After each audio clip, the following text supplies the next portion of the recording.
Welcome back. We are getting some breaking news. China continues to defend its aggression on the border. It has now pointed to an 1890 treaty between Sikkim and Tibet, which India largely affirms to mark much of the India-China border in Sikkim to cement its claims to the Doklam Plateau at the Tri-Junction. And it appears Beijing has been stepping up its claims to the area, leading to its road construction that triggered the current standoff. China fixes the India-China-Bhutan Tri-Junction at Mount Gipmochi, which lies south to where India and Bhutan say the Tri-Junction lies near Batangla. Beijing on Friday, remember, released a map showing its claims.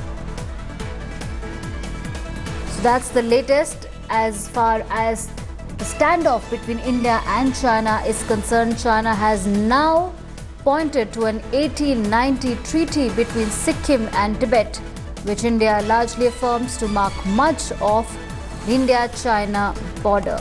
Remember, the situation between both the countries has been tense in the recent past. This after China was constructing a road which it claimed was in its territory, but Bhutan said that no, China was breaching the diplomatic contracts that were signed, the treaties that were signed between the two countries. And it also led to a standoff between India and China after China stopped Kailash Mansarovar pilgrims. So a lot of tension brewing between the two countries, and now to add to it, China has now got a treaty from 1890 to cement its claims. For more on this, I'm joined by our correspondent from China, Anant Krishnan. Anant, for the benefit of our viewers, can you please break it down for us? When China is pointing towards an 1890 treaty, can you please tell us in detail about what China is trying to say here? Well, absolutely. It gets to the heart of this dispute, which is that China sees the tri-junction of India, Bhutan and China as a very different point from where we in India see it. And what China is saying is that a treaty between Sikkim and Tibet that India and China have used to mark their borders reinforces their claims that the tri-junction begins in a far southern point, which is called Mount Gipmochi. But the fact is that Bhutan disputes this, and it's the site of ongoing negotiations between China and Bhutan. And what the Bhutanese side is saying is that by building a road here, China is violating an agreement to not change the status quo. So what Beijing is trying to say is, as far as it's concerned, this is not even a dispute, and this is Chinese territory, which makes it seem all the more difficult how all three countries are now going to arrive at a standoff to sort of return to the status quo before this dispute was triggered. All right, thank you so much, Anant. I'm also joined by India Today's executive editor Gaurav Sawant.